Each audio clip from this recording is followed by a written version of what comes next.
Hello दोस्तों, क्या हाल है। आज तारीख 10 जुलाई, दिन गुरुवार, हिंदी तिथि आषाढ़ गुरु पूर्णिमा। और आइए बात करते हैं आज के मुख्य समाचार में देश की तमाम बड़ी खबर पर नजर डालते हैं। चलिए जान लेते हैं आज की पहली बड़ी खबर।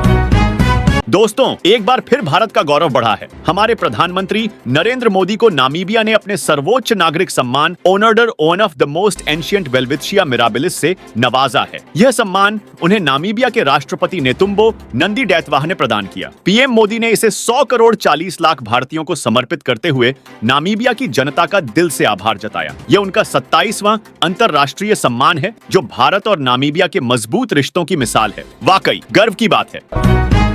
प्रधानमंत्री मोदी ने बुधवार को नामीबिया की संसद के संयुक्त सत्र को संबोधित किया। उनके भाषण की शुरुआत में सांसदों ने खड़े होकर तालियों के साथ उनका स्वागत किया। उन्होंने कहा कि भारत का संविधान समानता और स्वतंत्रता का मार्गदर्शक है। खासकर जिनके पास कुछ नहीं, उनके लिए संविधान की गारंटी सबसे बड़ी ताकत है। पीएम ने नामीबिया को उनकी पहली महिला राष्ट्रपति के लिए बधाई भी दी। यह पल दोनों देशों के बीच दोस्ती को और गहरा करता है। अब एक चौंकाने वाली खबर। अमेरिकी राष्ट्रपति डोनाल्ड ट्रंप ने कई देशों पर भारी टैरिफ की घोषणा की है। इसमें ब्राजील पर 50% का टैरिफ भी शामिल है। यह कार्रवाई 1 अगस्त से लागू होगी। ब्राजील के राष्ट्रपति सिल्वा ने इसे चुनौती बताते हुए पलटवार की बात कही है। इसके अलावा Algeria, Iraq, Libya, Sri Lanka, Brunei, Moldova और फिलीपींस पर भी टैरिफ लगाए गए हैं। वैश्विक व्यापार में यह कदम क्या रंग लाएगा, यह देखना होगा। ट्रंप का टैरिफ तूफान यही नहीं रुका। अमेरिका ने Philippines, Iraq, Moldova, Algeria, Libya और ब्रुनेई पर 25% टैरिफ लगाने का ऐलान किया है। ये आदेश भी 1 अगस्त से लागू होगा। ट्रंप ने इन देशों के नेताओं को आधिकारिक पत्र लिखकर जानकारी दी है। इससे पहले 8 जुलाई को ट्रंप ने ब्रिक्स देशों पर 10% टैरिफ की चेतावनी दी। क्या यह वैश्विक अर्थव्यवस्था को हिला देगा? हमारी नजर इस पर बनी रहेगी।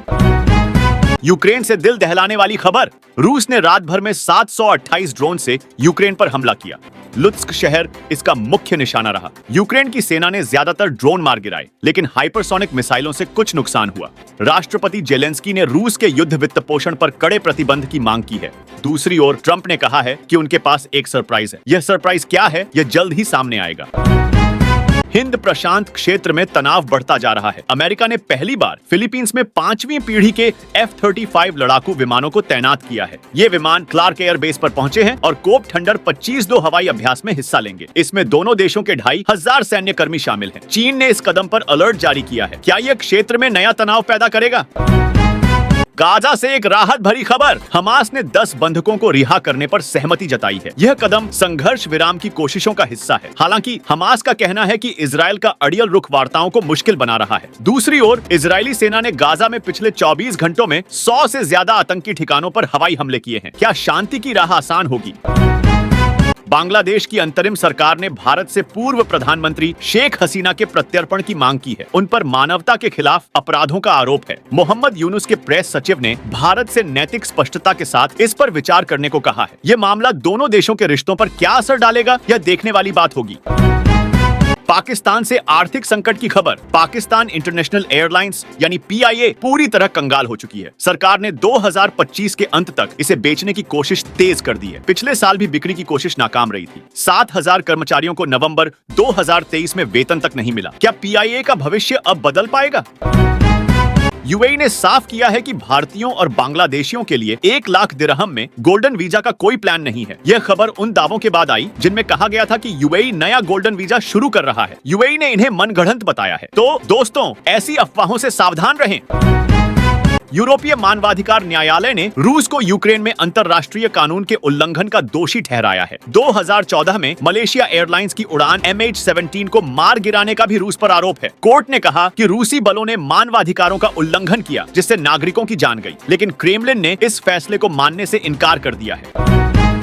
भारत ने चीन और बांग्लादेश की रणनीति को धूल चटाई है। पूर्वोत्तर राज्यों को रेल नेटवर्क से जोड़ने के लिए सरकार ने 2030 तक का लक्ष्य रखा है। मिजोरम का बैराबी सैरांग रेलवे प्रोजेक्ट पूरा हो चुका है। नागालैंड, मणिपुर और सिक्किम में भी रेल लाइनें बन रही हैं। चिकन नेक पर निर्भरता खत्म करने की दिशा में यह बड़ा कदम है।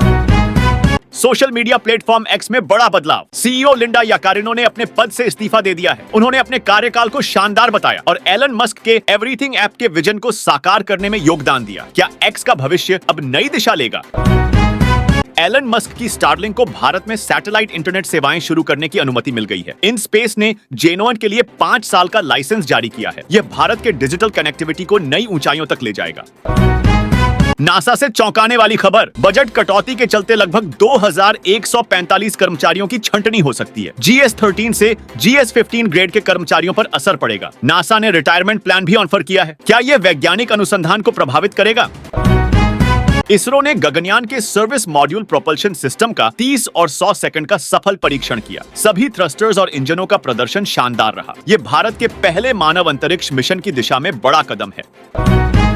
भारतीय अंतरिक्ष यात्री शुभांशु शुक्ला ने ISS पर मूंग और मेथी उगाकर इतिहास रचा है। यह प्रयोग सूक्ष्म गुरुत्वाकर्षण में पौधों के विकास को समझने के लिए है। शुभांशु, आप पर गर्व है। भारतीय सेना को अब और ताकत मिलने वाली है। स्वदेशी ATAGS तोप पुरानी तोपों की जगह लेगी। 48 किलोमीटर तक मार करने वाली यह तोप DRDO की देन है। आत्मनिर्भर भारत का एक और कदम। भारतीय नौसेना को INS निस्तार के रूप में पहला स्वदेशी डाइविंग सपोर्ट पोत मिला है। 75% स्वदेशी सामग्री से बना यह पोत 1000 मीटर गहराई में बचाव अभियान चला सकता है।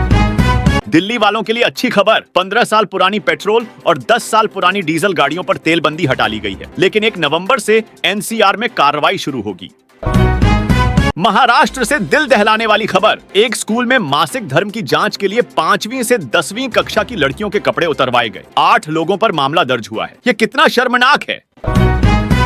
गुजरात के वडोदरा में महिसागर नदी पर पुल ढहने से हड़कंप मच गया। एक महिला ने अपने पति और बच्चों को बचाने की मार्मिक गुहार लगाई, लेकिन बचाव कर्मियों के पहुंचने तक देर हो चुकी थी। यह दुखद है।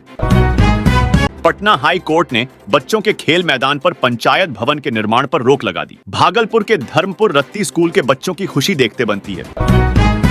रांची में आज केंद्रीय गृह मंत्री अमित शाह की अध्यक्षता में पूर्वी क्षेत्रीय परिषद की बैठक होगी। मयूराक्षी डैम विवाद और विकास योजनाओं पर चर्चा होगी।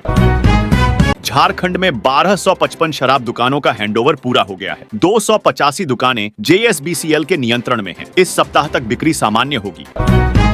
हिमाचल के मुख्यमंत्री सुखविंदर सिंह सुक्खू ने ऐलान किया कि हर आपदा प्रभावित को घर और 7 लाख रुपए की सहायता दी जाएगी। सड़कों की बहाली के लिए 50 JCB लगाई गई हैं।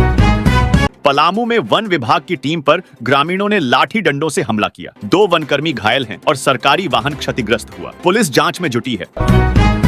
रांची गरीब रथ ट्रेन में ब्रेक जाम होने से धुआं उठा, जिससे अफरातफरी मच गई। 5 मिनट में ठीक कर ट्रेन रवाना की गई।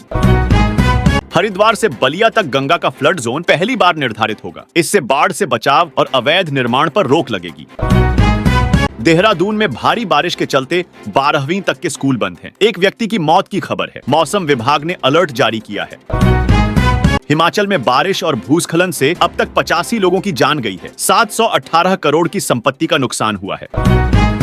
कोल्हान में मूसलाधार बारिश से बाढ़ जैसे हालात हैं। जमशेदपुर में स्वर्णरेखा और खरकई नदियों का जलस्तर बढ़ने से अलर्ट जारी है। और हाँ दोस्तों, आप मुझे कमेंट करके बताइए कि आप कौन से राज्य के कौन से जिले में रहते हैं। कमेंट में बताइए और साथ ही इस वीडियो को लाइक और शेयर करना, SBN न्यूज सब्सक्राइब करके बेल आइकॉन जरूर दबा देना। रोजाना ऐसे इंपॉर्टेंट जानकारियां, महत्वपूर्ण समाचार देखते रहने के लिए। ओके, चलिए ख्याल रखिएगा अपना और अपने परिवार का। मिलेंगे अगले नेक्स्ट अपडेट में। तब तक के लिए जय हिंद, जय भारत, वंदे मातरम।